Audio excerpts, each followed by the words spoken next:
back to my channel. Ikaw ba ay naniniwala sa pampaswerte?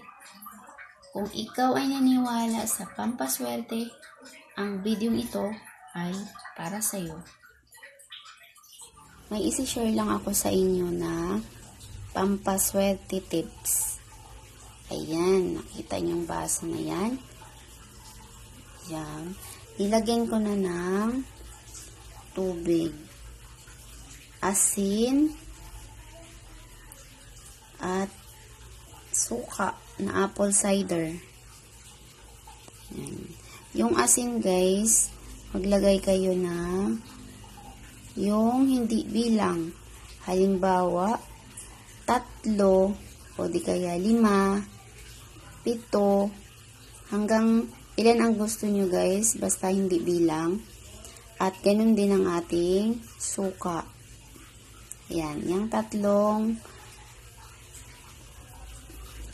ingredients na yan ay nandyan sa ating baso. Gagawin nyo ito guys ng araw ng Martes o di kaya Biyernes. Ayan. At pagkatapos,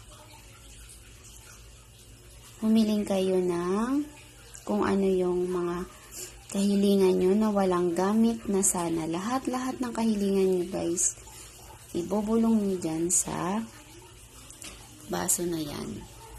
Yan. Pagkatapos, lahat ng kahilingan nyo,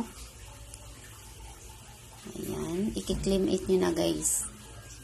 At wag gagamitan ng sana. Gagawin nyo lang ito na may pananalig sa inyong mga ginagawa. At pananalig na lahat ng kahilingan nyo ay matutupad. At pagkatapos ng kahilingan, ay hipan ang baso. Yan, hihiling kayo dyan. Ihip ng 3 beses. At pagkatapos, ayan, pwede nyo yan siya paarawan guys sa may silangan habang kayo ay nagwi-wish. Haharap kayo sa silangan. At kung malayo naman kayo sa silangan, pwede ito gagawin sa inyong bahay. Haharap lang kayo sa may silangan. At pagkatapos ay lalagyan nyo lang ng kandila. Tatabihan nyo ng kandila para mainitan yung ginawa nyo. Ayan. Yung kandila guys, nanghiling na rin po. May kahilingan na rin po kayo dyan na ginagawa bago sindihan na walang gamit na sana. Ayan. Yung ginagawa natin, ito ay pampataboy negative energy sa ating tahanan at pampahatak ng swerte. At kung may mga utang kayo, makakabayad kayo sa inyong mga utang at hindi na kayo mawawalan pa ng pera. Kung dati-rati ay naubusan ng inyong wallet ng pera, ngayon hindi na kayo mauubusan. Yan ang gagawin nyo guys.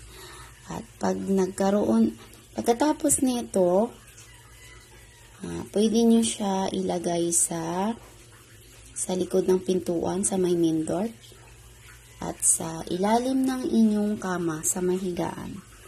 Ayan.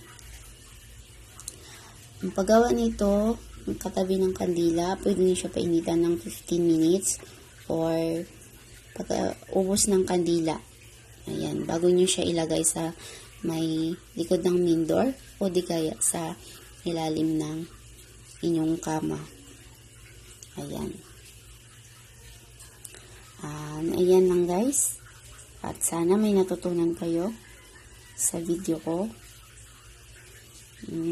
At may pahabol pala ako guys.